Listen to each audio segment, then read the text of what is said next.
Good evening, and welcome to the Yom Kippur services at the Congregation for Humanistic Judaism of Metro Detroit.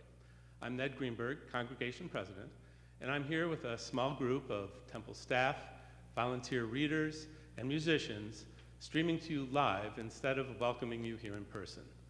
That's because the Congregation Board made the difficult but, I think, sound decision to hold this year's High Holiday services remotely in order to preserve the health of our congregation members and the community at large. I hope you all understand.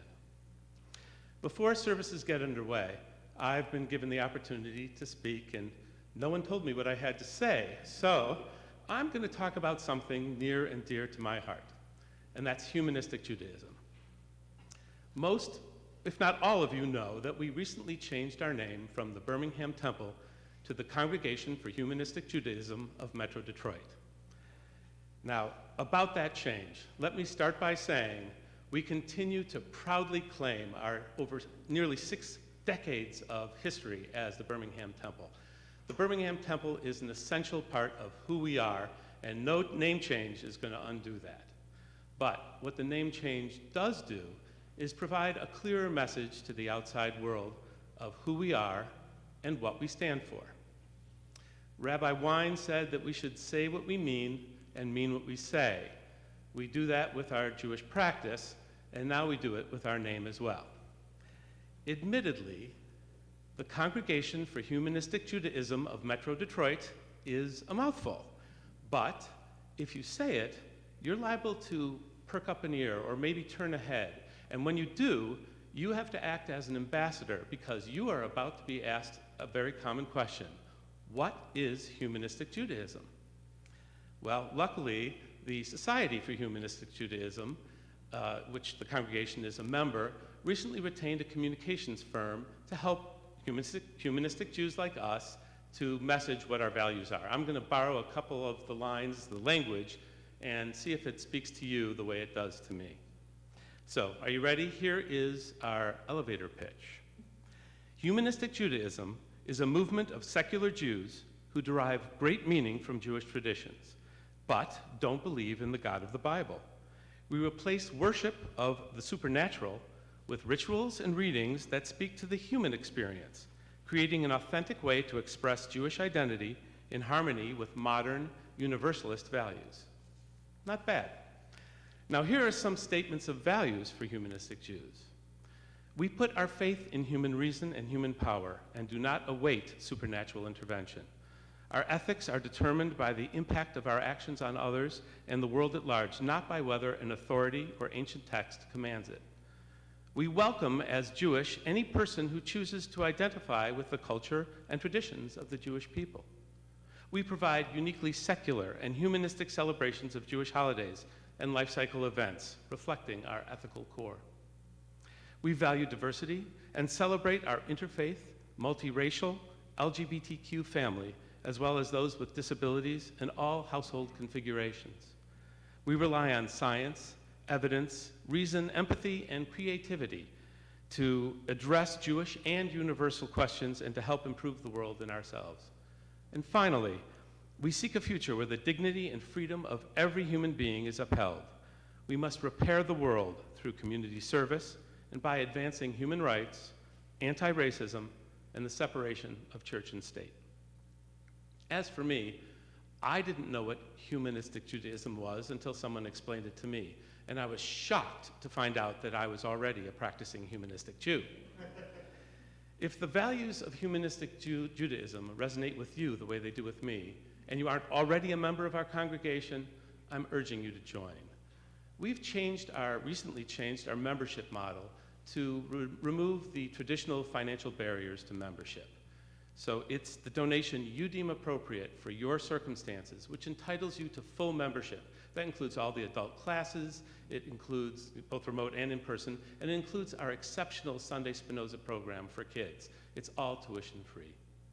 So in closing, I appreciate you listening to me wax poetic about humanistic Judaism. After this long speech, I may not be given another shot. So I'll just say good evening, enjoy the services, and thank you all for being with us tonight.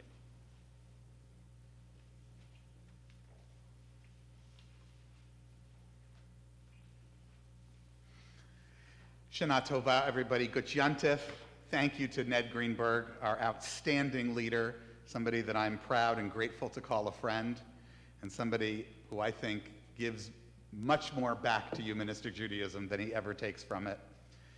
We are joined here tonight by a wonderful group of our members. You've met Ned Greenberg. He's here together with his wife, Elisa. In a moment, they will light our Yontif candles. Our readers tonight are Rabbi Miriam Jeris, Natan Fuchs, Judy Bobrow and John Dessenberg, Charles Paul, Suzanne Paul, Beth DeZoden Fuchs, and Sandy Altman. I'm so grateful for the technical support of David Weeks and Tim Alf, who have helped us to pull this off and to bring it to you wherever you are in the world. And I want to thank our incredible musicians, led ably by our musical director, Ezra Donner. It is Atonement Day. One more Atonement Day has come, all pretense gone, naked heart revealed to the hiding self. We stand on the ground between the day that was and the one that must be. We tremble. At what did we aim? How did we stumble? What did we take? What did we give? To what were we blind? Last year's confession came easily to the lips. Will this year's come from deeper than the skin? We said then, why are our paths strewn with promises like fallen leaves? We said then, when shall our desire be for wisdom? We say now, love and truth shall meet, justice and peace shall embrace. In our weakness, we affirm our strength. In our fear, we affirm our capacity for courage. When we falter, we reach inward to ourselves and outward to each other.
On this cold Nidrei night, enshrined in the long memories of our people, we stand united with generations past. Recalling the lives of our ancestors, we remove all our pretense and reveal all our vulnerability. Amid the uncertainties of life, we seek peace within ourselves and with others. We ask ourselves important questions. What is our life, and what avail is our strength? What is our wealth, and to what purpose our power? How can we control the course of our lives?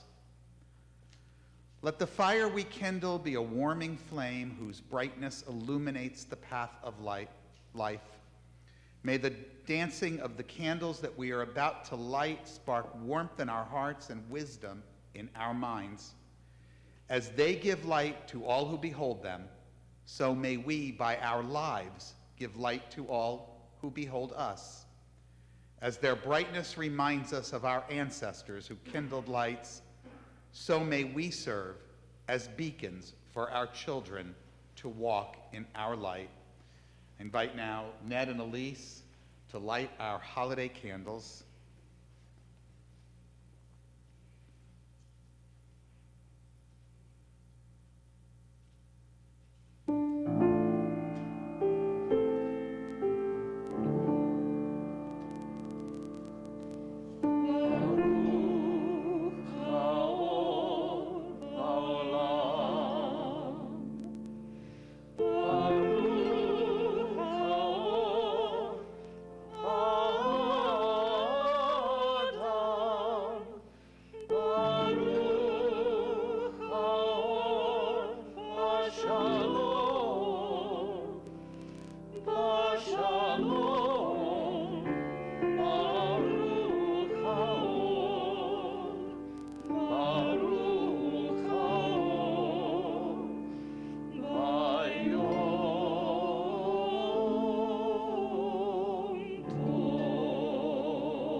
May our lives and the lives of all people be brightened with good health, prosperity, freedom, and peace.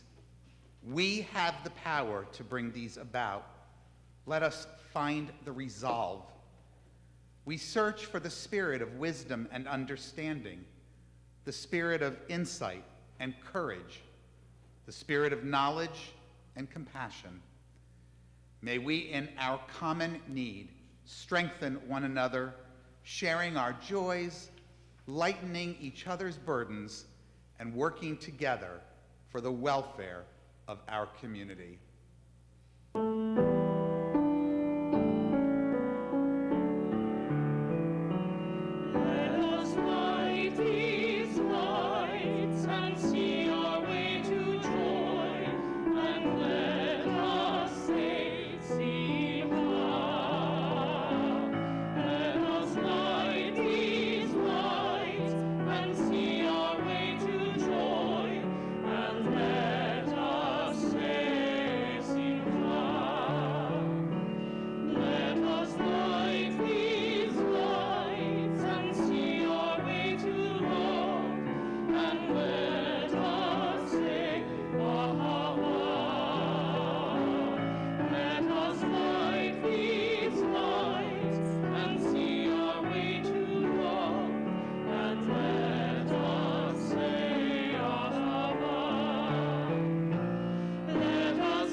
What is Kol Nidrei? The Kol Nidrei was never a prayer. It is a legal declaration annulling vows and oaths. Various forms of its Aramaic text can be found in prayer books from almost 1,500 years ago. One version speaks about annulling vows made in the year that is past. A later version nullifies vows made in the year to come.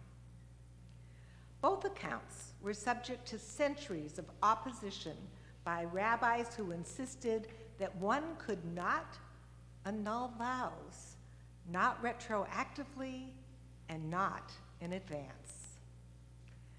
To give you just a taste of what the Kol Nidrei is about, I'll read a line in English.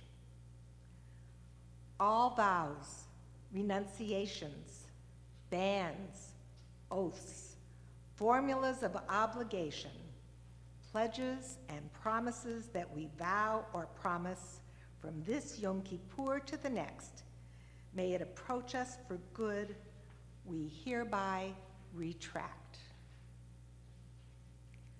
Some scholars believe that the popularity of the Kol Nidrei was rooted in fears that would make vows or oaths that they could never fulfill.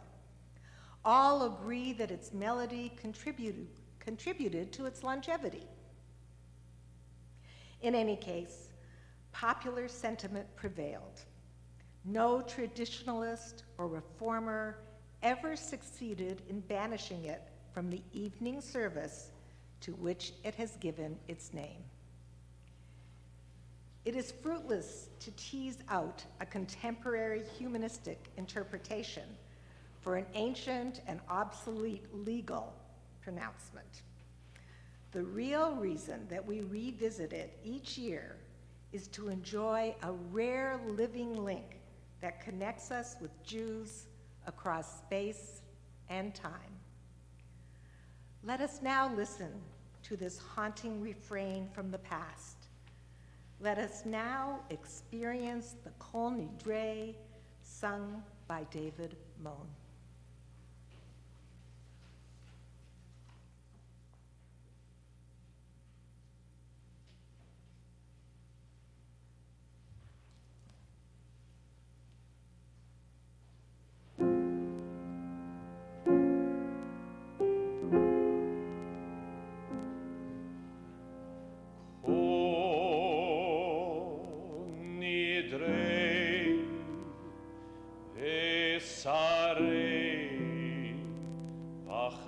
Aramei, Ekonamei, Vechinuye, Vechinuse, Ushevu.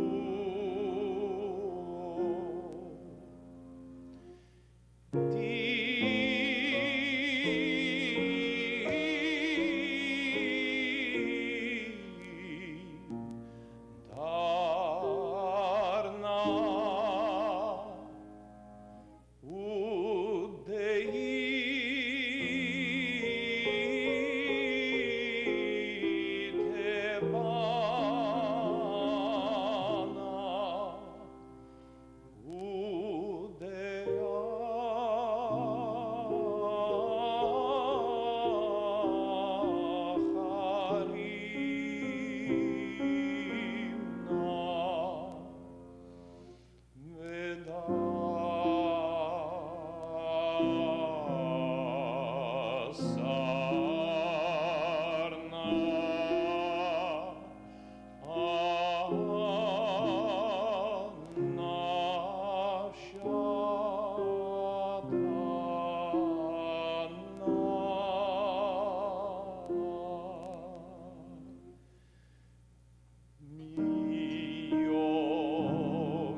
Well, such is the age of technology, where either we have been overwhelmed by all of the Jews in the world using YouTube, or we had some kind of glitch that we ourselves don't understand. But we're very, very pleased that you were all able to hear the beautiful rendition of Kol Nidrei by David, and we're going to continue now with the reading that Datan Fuchs was delivering as our internet gave way.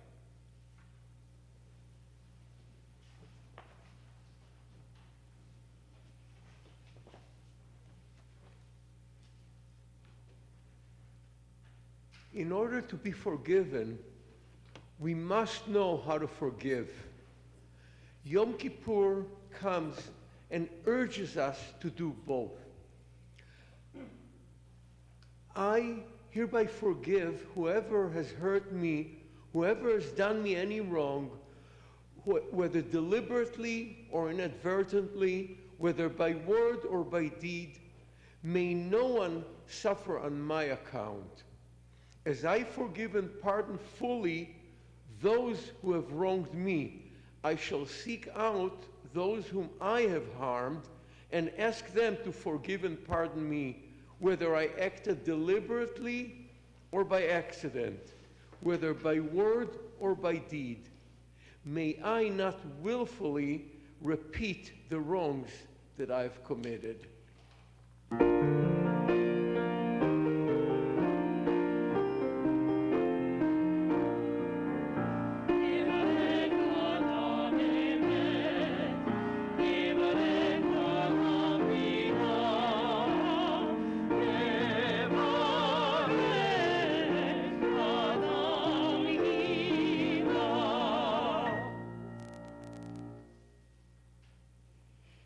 On this Day of Atonement, we will not seek to escape responsibility for our own selves.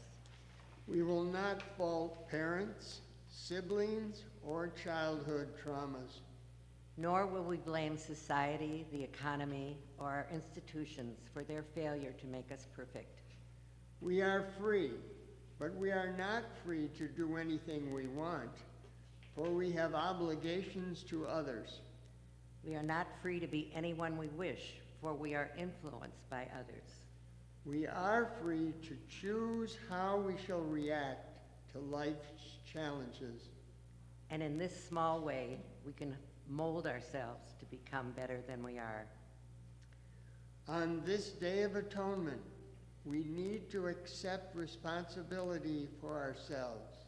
We cannot be perfect. We cannot be continuously happy and successful, or always popular or healthy. We seek only to be a little kinder, braver, and more patient. To perform more acts of love and kindness.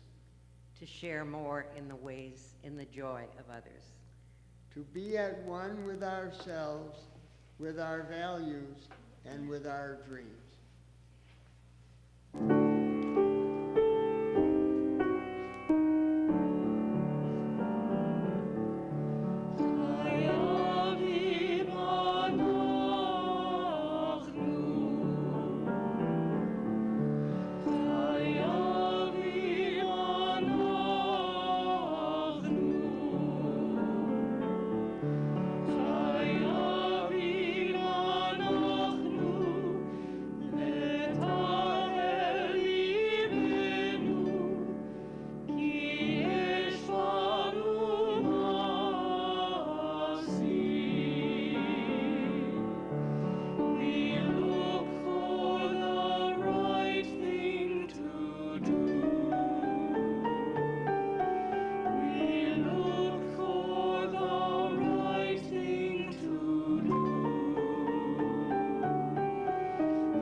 The song that we just heard is traditionally called Avinu Malkeinu, our Father, our King.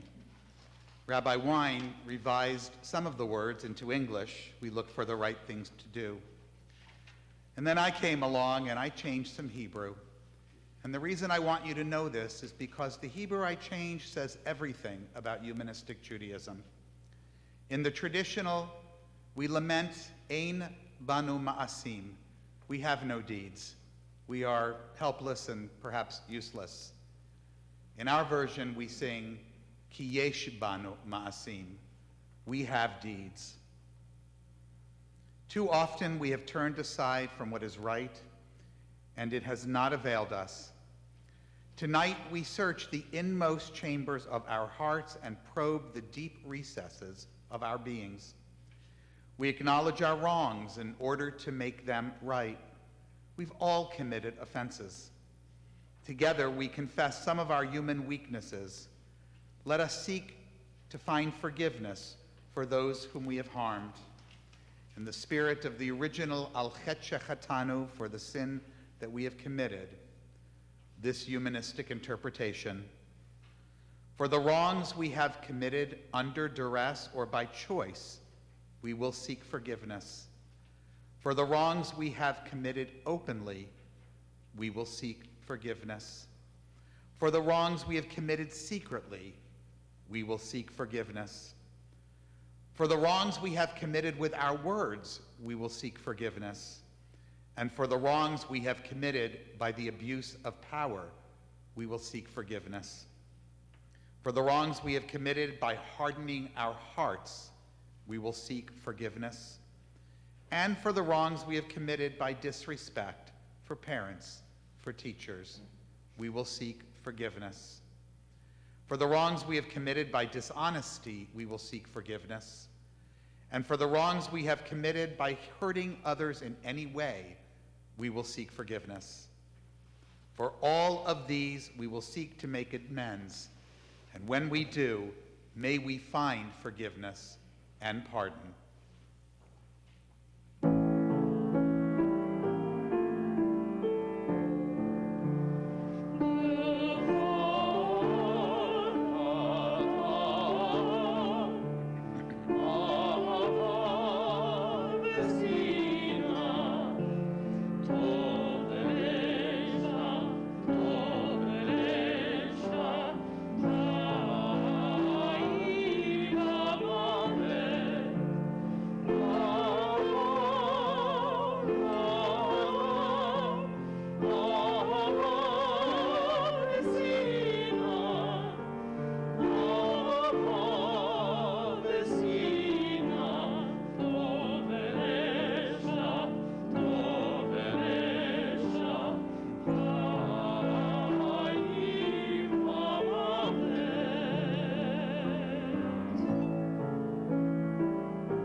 The traditional Machzor High Holiday book includes an acrostic, an alphabet of our misdeeds. The offense of arrogance, bigotry, and cynicism, of deceit and egotism, flattery and greed, injustice and jealousy. Some of us kept grudges, were liars, malicious, or narrow-minded. Others were obstinate or possessive, quarrelsome, rancorous, or selfish. There was violence, weakness of will, xenophobia. We yielded to temptation and were zealous for questionable ends.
Responsibility.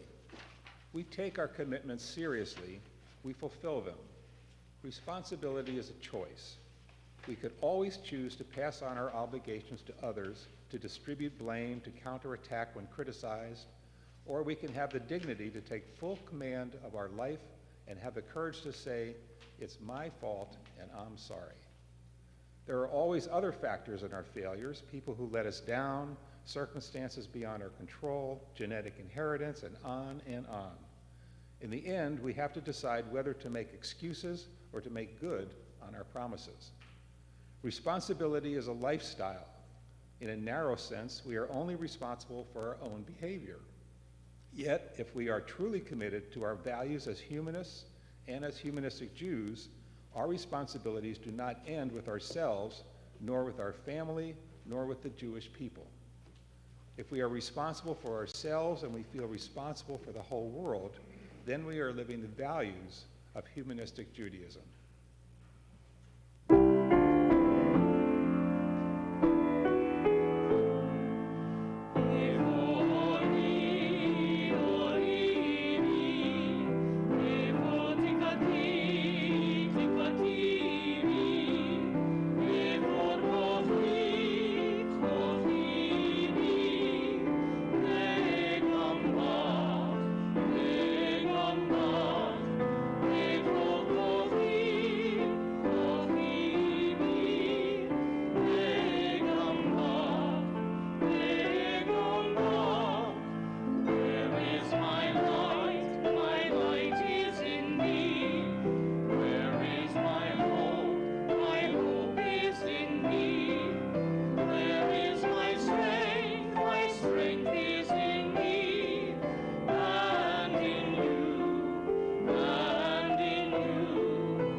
When you talk about or reflect upon some bad deed that you have done, you are in danger of becoming a captive of that deed. Your thoughts become obsessed, and you become what you think. This will prevent you from turning, for your spirit will coarsen, your heart grow infirm, and in addition, melancholy may disable you. After all, if you stir mud this way or that, it is still mud. What is the use of weighing and measuring our transgressions? In the time that I am brooding on this, I could be stringing pearls for the joy of the world. The psalmist wrote, "Depart from evil and do good. Turn wholly from evil, do not brood about it, and do good. You have done wrong, then balance it by doing right."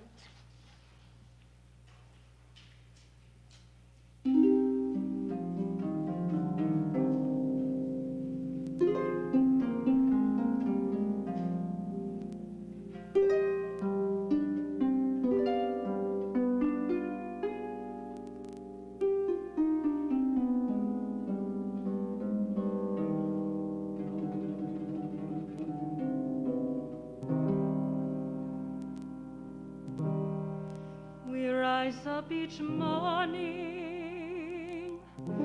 and the world rises too.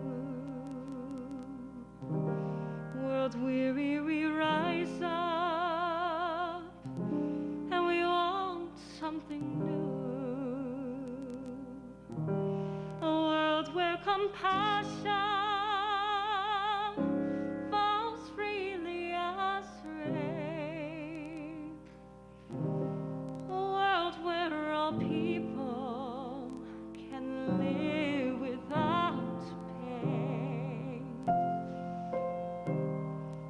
inclusive of all and rejecting of none, where love touches all lives like the warmth of the sun. No abuse and no hatred, no prisons of fear. the shofar celebrates the new year. If we open our hearts to the love waiting there, we can have the power to heal our despair. If we open our eyes and see all people again, destruction will end, and the world will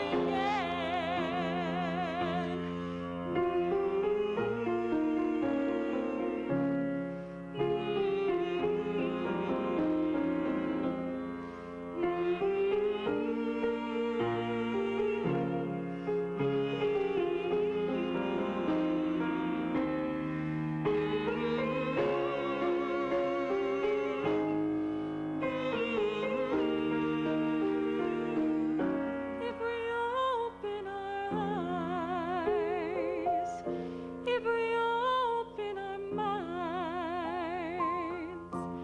if we open our arms.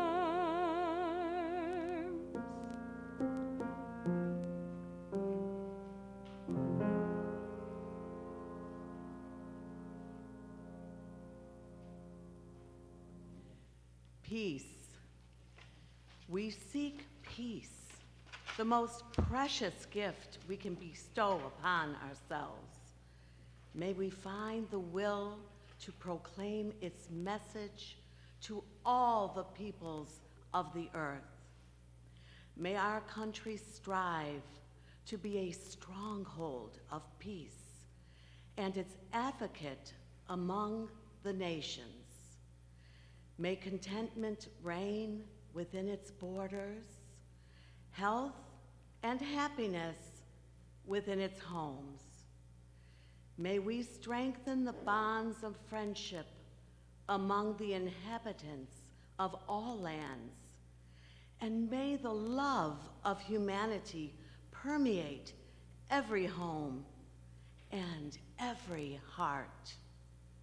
May we labor for righteousness, and in so doing, author a new book of life, blessing, and peace, for we alone are the source of peace.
In this community where we find strength and common purpose, we turn our minds and hearts toward all those who need our love and support, those who are ill, those who suffer pain of the body or spirit, those who are lonely, and those who have been wronged.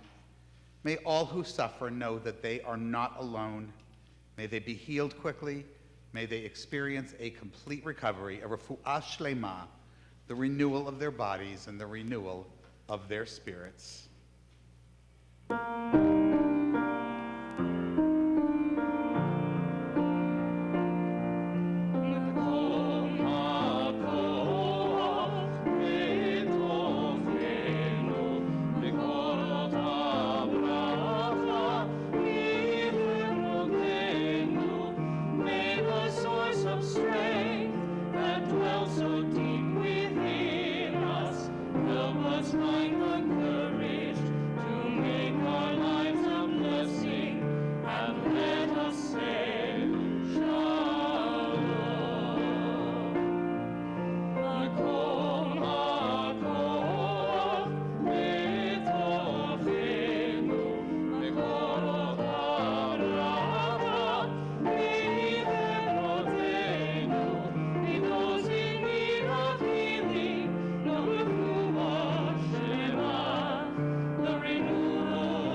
There are stars whose radiance reaches the earth only when they themselves are extinguished and are no more.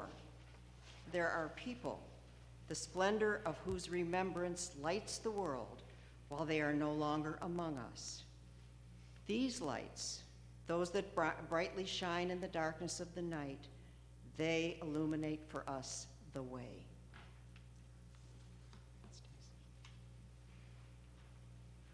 Our thoughts turn to those who are no longer with us, our own loved ones, those whom our friends and neighbors have lost, the martyrs of our people whose graves are unmarked, and those of every people and nation whose lives have been a blessing to humanity. As we remember them, we meditate on the meaning of loss, of love and loss, of life and death. We think now of loved ones whom death has recently taken from us and those who died at this season in years past.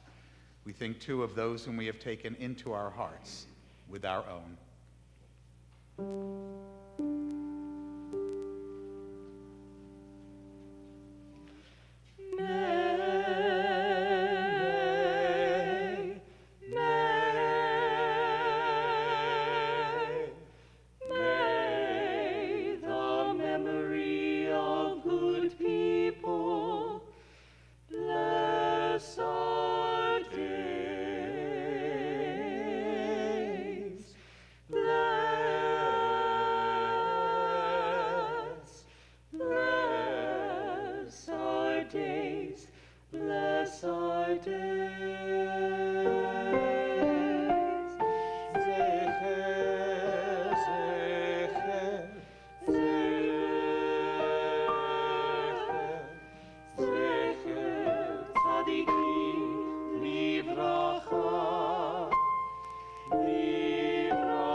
A humanistic interpretation of Kaddish.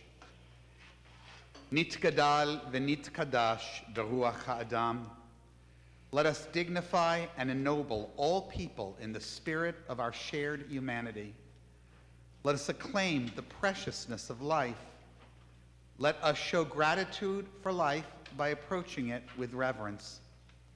Let us embrace the whole world, even as we wrestle with its parts. Let us each in our own way, take up our share in serving the world and seeking truth.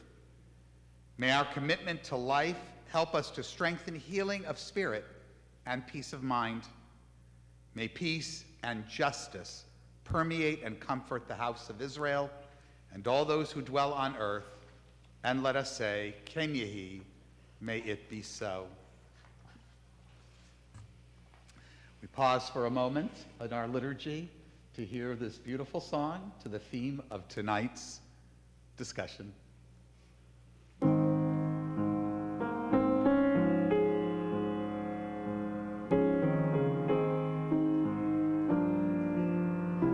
you're down and troubled and your needs are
if the sky above you grows dark and full of clouds, and that old north wind begins to blow,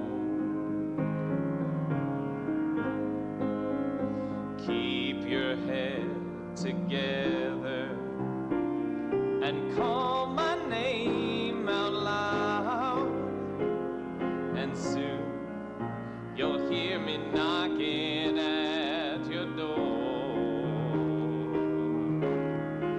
You just call out my name, and you know wherever I am, I'll come running to see you again. Winter, spring, summer, or fall, all you have to do is call, and I'll be there. Yes, I will. Got and good to know that you got a friend when people can seem so cold. They'll hurt you, yes, and desert you, and take your soul if you let them. Oh, but don't you let them. You just call out my name, and you know wherever I am, I'll come running, running, yeah, yeah, to see you again. Winter, spring, summer, or fall, all you have to do is call, and I'll be there. Yes, I will. You've got a friend. You've got a friend. Ain't it good to know you've got a friend? Ain't it good to know? Ain't it good to know? Ain't it good to know you've got a friend?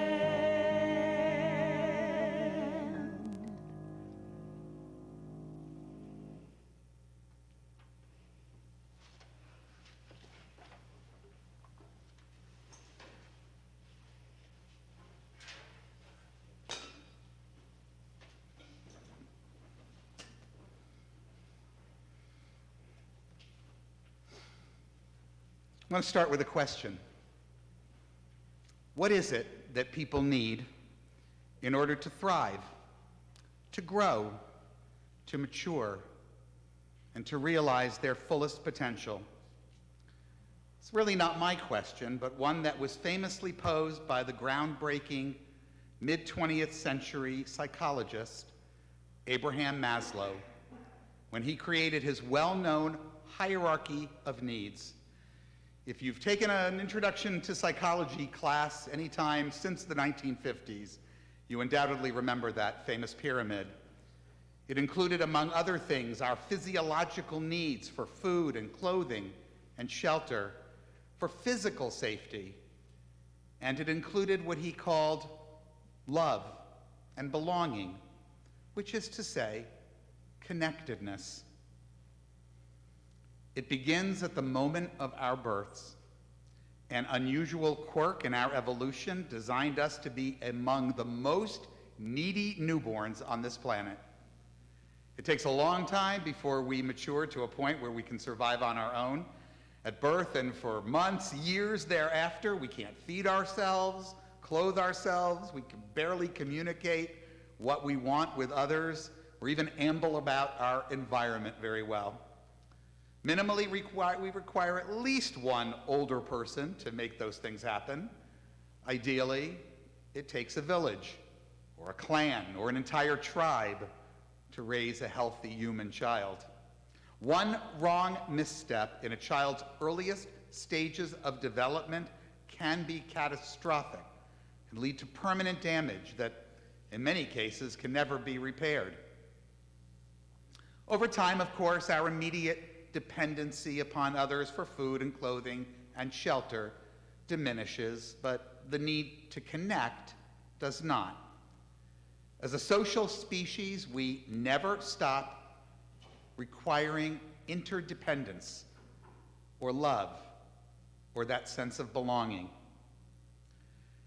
The hit Barbra Streisand song says that people who need people are the luckiest people in the world.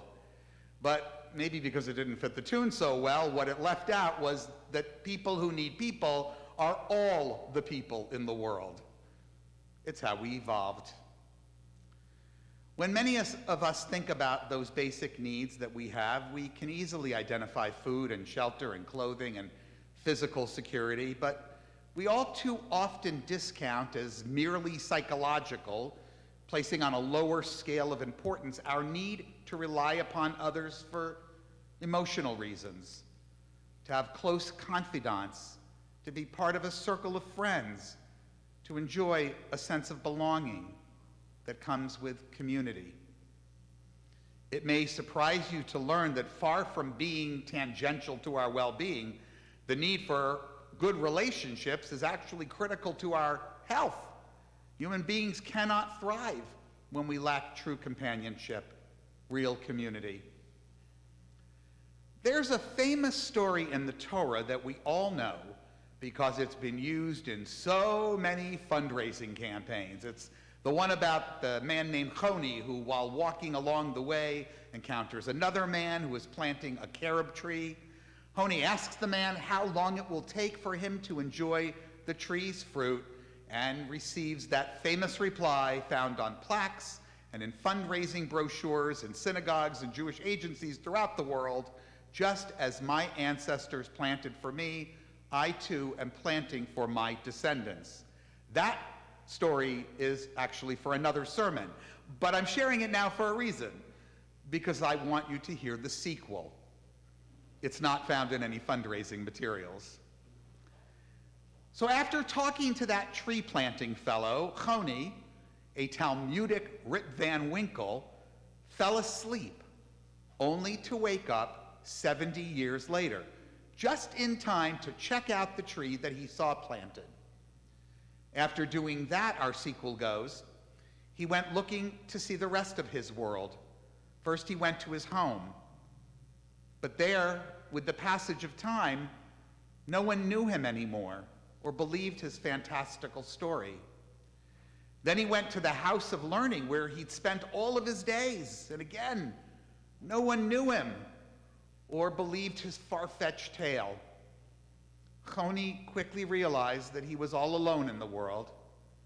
He became sick with loneliness, prayed for mercy, and the mercy he found was death. This, the Talmud says, explains a folk saying that, according to them, people back then knew very well, either friendship or death. For the person who has no friends, no community, might as well be dead. Those who came up with this story knew what they were talking about. Over 80 years ago at Harvard University, researchers began what turned out to be one of the longest-running longitudinal studies in history. It found that more than IQ, money, or social or class distinctions, the best predictor of health and happiness was the state of all of our relationships. The current director of the Harvard study, I believe he's the third, summed up the essence of over 80 years of such research, noting that the absence of relationship literally kills. It is as deadly as smoking or alcoholism. And he's got 80 years of data to back this up. Pardon me. Our need for connectedness does not end when we learn to feed and clothe ourselves. We are all people who need people. Why then is our disconnectedness, our alienation from each other, growing with every passing year? Why for decades now have we allowed loneliness and disconnection to balloon into one of the greatest underappreciated threats to our well-being? More than 20 years ago, Dr. Robert Putnam, also of Harvard University, addressed this growing crisis of disconnection in a groundbreaking book that he called Bowling Alone. Employing a sea of data, he cataloged our growing detachment from each other, from family, friends, neighbors, community associations. His book introduced an idea called social capital, which he defined as our social networks, both large and small, and the norms of reciprocity and trustworthiness that arise from them. Bowling Alone, the title of Dr. Putnam's book, stood as a metaphor for disconnectedness of all kinds, as we've increasingly spurned the civic, communal, and other avenues of attachment that we used to rely upon to bring us together. What accounts for all these changes? Well, many have noted how life in industrialized and heavily urbanized countries is greatly reducing the quantity and quality of social relationships. Others point the finger of blame at the lack of geographically close family, the time having long passed since extended families lived near one another. Still others ascribe the problem to technology. We have a lot to blame technology for, but this perhaps may be one of the strongest, as they give special attention to social media use among particularly younger people and the ways it has replaced face-to-face relationships. There is truth in all of these. Another key reason for our growing alienation that's been offered, and it's one that I find compelling, is the rise of what sociologist Robert Bellah has called a misplaced, abiding allegiance to individualism, which he defines as the belief that many people harbor, that the good society is the one in which individuals are left free to pursue their private satisfactions independently of others. A pattern of thinking, he writes, that emphasizes individual achievement and self-fulfillment at the expense of collective needs. Consider how this is playing out during the pandemic over the issues of masks and vaccine mandates. How do opponents of these acts of mutual responsibility and concern justify their positions? We hear it every day, over and over and over again, that vaccines and masks are personal choices, that whether to get the shots or wear the masks should be determined solely by each individual who is, as they like to say, freely responsible for their own health care and their own safety. The most rudimentary understanding of how contagious diseases spread brands this as glaringly untrue. But aside from the epidemiological consequences, what it really demonstrates for us is Dr. Bellah's description of the misplaced abiding allegiance to individualism, in which individuals are, as he said, left free to pursue their private satisfactions and fulfillments independently of others, to which I would add, without regard for the welfare of anyone else. It all comes down to whether we put the ultimate value on the we or on the me. And what we've been seeing more and more over decades now is that the highly egoistic, narcissistic, and self-centered promotions of the values of me too often win the day. You may have noticed that those who worship at the altars of individualist extremism often come from fundamentalist religious communities. What you might not realize is that in so doing, they are actually betraying central tenets of almost all religious faiths. The recognition that we do need each other. It's established in the very first legend of the Torah. In its tale about the creation of humanity, after the deity has created man, called Adam, he says this: Lo tov heyot Adam levado. It is not good for Adam to be alone. In one of the funnier but also telling parts of this narrative, the deity does not at that moment immediately come up with the idea of a human companion for Adam. Instead, after observing that Adam needs company, we learn this, Genesis. So out of the ground the God Yahweh formed every animal of the field and every bird of the air, and brought them to the man. But for the man there was not found among them a partner. Only after that failed effort does God create Eve, a human companion from Adam's rib. Of course, as generations of the Torah's interpreters have noted, this creation tale is not just a story about this one guy named Adam. It's an existential commentary on Adam, humanity, and its need, all of our need, to be with others.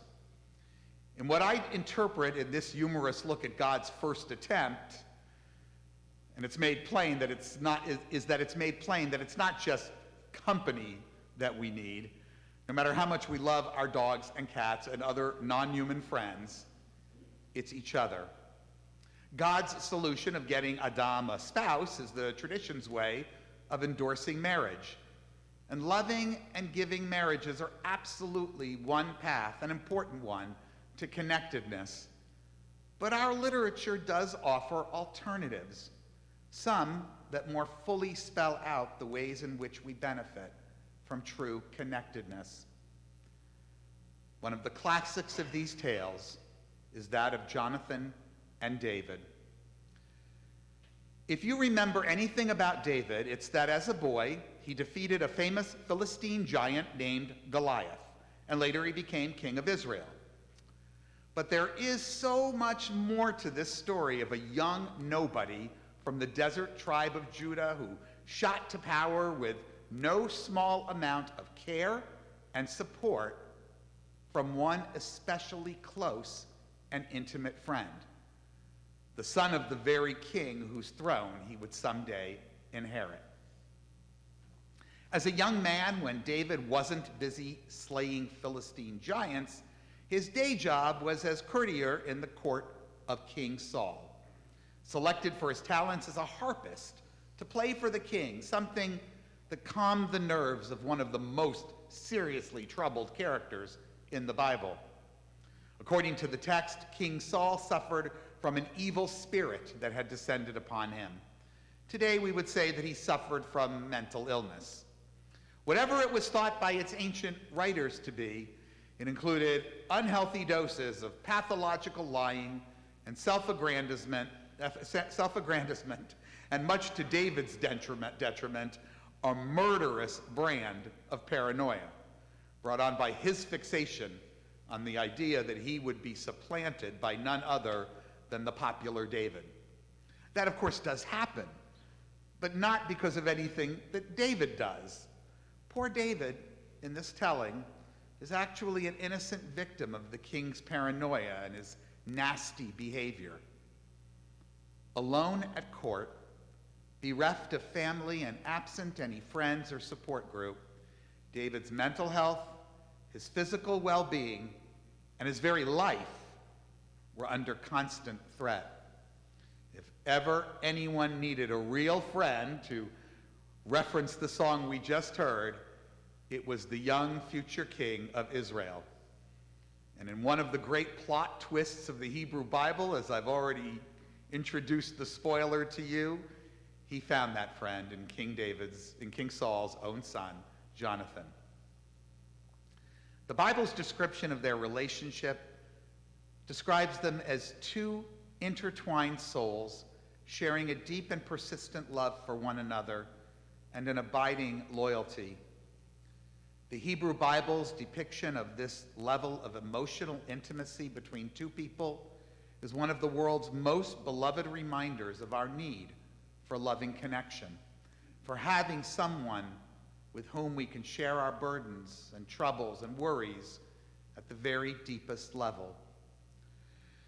Now, there are some modern interpreters who believe that in the tales of Jonathan and David, the Bible is concealing a romantic relationship between the two men. And I, particularly as a gay man, would not discount the possibility that Jonathan and David were lovers in that sense. But it really makes little difference to my point. Notwithstanding speculation about their sexual orientation, Jonathan and David didn't share a life or a home. What they did share was the deepest of friendships. That is the point of their story. Without Jonathan, it is as likely that David would have died of loneliness as that he would have succumbed to the frequent death threats of King Saul. With Jonathan, David, to use the psychological language, was able to self-actualize.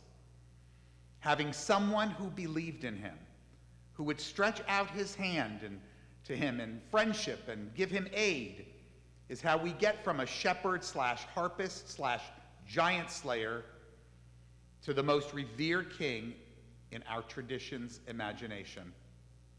It was all because of a good friend. In a society where the me always precedes the collective we, it's unlikely that a Jonathan would even consider helping a David. After all, it was not in Jonathan's self-interest, not one bit. He was the actual heir to the throne. He had every selfish reason to avoid closeness with David. His father was very angry about it. And yet he put aside his own needs, his own ambitions, instead reaching out to lift up another person. Stories and lessons like these emerged from highly interdependent societies. They idealized our interconnectedness and emphasized our need for partners and friends and community as we make our way through life. The story of Adam, a tale of the beginning of humanity, places our social needs higher than almost any other requirement for human survival. Only the creation of food precedes the creation of Adam's partner, reminding us that there is no life without companionship, that the most important part of our being lies in being with each other. As for King David, we know that he went on to become the legendary model of a successful leader who guides a great nation of people, uniting and connecting them, undoubtedly making great use of the gifts of love and loyalty and trust that he learned from his good friend, Jonathan. How greatly does this contrast with our own polarized reality, our own world of me over we. Sometimes it seems that we are already living in a world where it's ever easier to imagine being abandoned, trampled upon, lying alone and broken, abandoned, and bereft of the Jonathans, or of those institutions and communities that might lift us up. The fear of having no one to raise us up is very real these days. People are lonely. Suicides are up. Maybe this is why a recent hit Broadway musical about loneliness and creating connections struck such a deep chord for people young and old alike. Dear Evan Hansen, which cleaned up at the 2017 Tony Awards, is a powerful and psychologically sound reminder that people really do need people. Arthur and I happened to see the show at its very first performance after winning 6 Tonys, including Best Musical. And on a trip that included both Hamilton and Hello, Dolly with Bette Midler, Dear Evan Hansen was, for me at least, the best thing we saw. The arts have always been an important way to explore our society's most pressing issues and our deepest personal yearnings. If you're unfamiliar with it, Dear Evan Hansen is a coming-of-age tale. It's got a local connection. The music and lyrics were by Benj Pasek and Justin Paul from the University of Michigan and La La Land fame. At its heart lies our need for one another, expressed in what became a hit song by its titular character that closes the first act. It's called You Will Be Found. Evan Hansen, memorializing someone who was never his friend, whom he never really knew, whom he's mistaken to have been close to, steps up to a podium like this one and over the internet, possibly YouTube, he sings this song. Now, I'm not going to sing for you, but I am going to ask Ezra to play a few chords as I read the lyrics. Have you ever felt like nobody was there? Have you ever felt forgotten in the middle of nowhere? Have you ever felt like you could disappear, like you could fall and no one would hear? Well, let that lonely feeling wash away. Maybe there's a reason to believe you'll be okay. Because when you don't feel strong enough to stand, you can reach out your hand. And someone will come running. And I know they'll take you home. Even when the dark comes crashing through, when you need a friend to carry you, when you're broken on the ground, you will be found. So let the sun come streaming in, because you'll reach up and you'll rise again. Lift your head and look around. You will be found. There's a place where we don't have to feel unknown. And every time that you call out, you're a little less alone. If you only say the word from across the silence, your voice is heard. You will be found. This song is delivered by a character whose establishing story is that he found himself lying on the ground, injured and all alone. And when he reached out, no one came to his aid. This is his fantasy. This is everybody's hope. According to Benj Pasek and Justin Paul in the song, Evan Hansen, an isolated young man torn by social anxiety, rewrites his own story in his imagination, reimagining how everything could have been different if only he'd had the connections, if only he'd had someone to whom he could reach out. In the show, the song races across the country via social media, reminding millions of the truth of our mutual dependency, reminding people that we must be there for each other. And in reality, the same thing happened. The song has become a kind of ritual of reaffirming connection, of encouraging people to live by the words of the hope in that song, that if we reach out, we'll learn to be there for each other. The songwriters put it this way: beyond the context of the stage musical, the song did what the character Evan had wanted to do with his story. It connected and went viral. We, they said, heard from so many people who found comfort in being reminded that they didn't have to be alone. The message at the core of the song resonated and reverberated, they said. In our darkest moments, in our loneliest times, if we are willing to be vulnerable, if we have reached out and are willing to reach out, we can find a support system, a community waiting to help us. This, of course, is only possible if there are support systems and communities that exist to do that. If we take seriously Robert Putnam's idea that social capital is the coin of mutual trust, we must also take into consideration a warning by the U.S. Surgeon General, Vivek Murthy, who wrote a book on loneliness and spoke in that book about the social recession that we are in. It's real.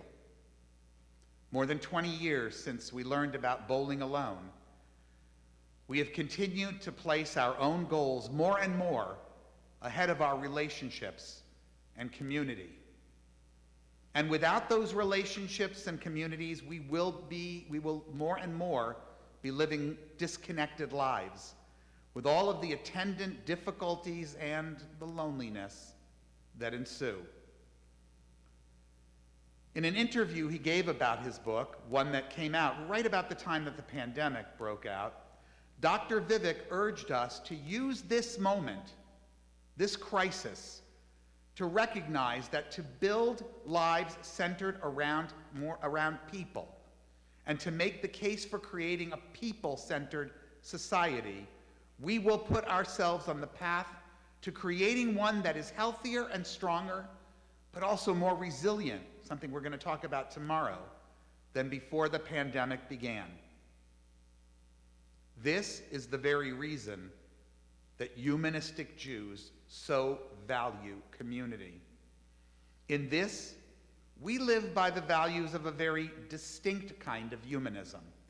Humanists have not been spared the me versus we divide. Some types of Western humanism have chosen the me over the we, preferring that go it alone, it's all up to the individual to get through this life kind of attitude over the power of the collective, of community. Humanistic Judaism stands in sharp opposition to that perspective. It does not view barren individualism or disaffiliation from community as badges of pride. Our humanistic Jewish emphasis on community celebrates the humans that we really are, a completely socially interdependent species.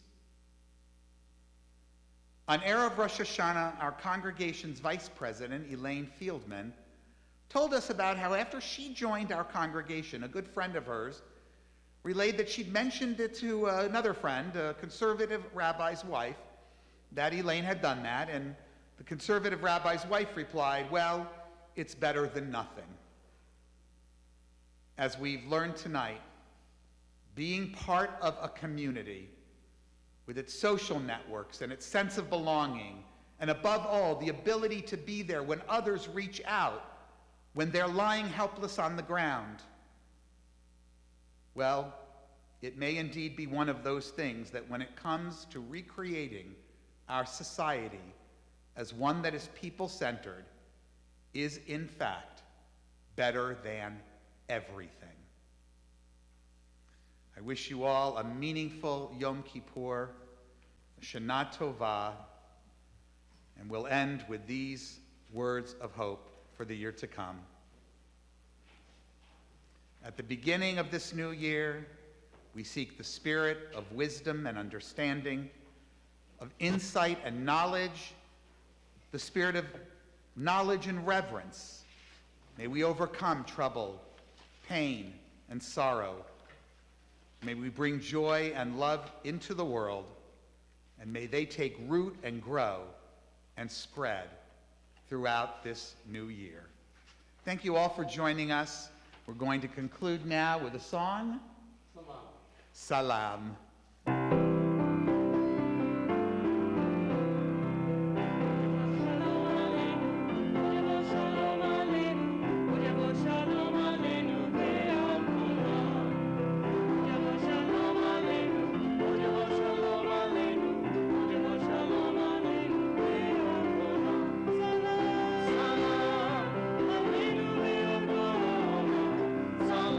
Salam,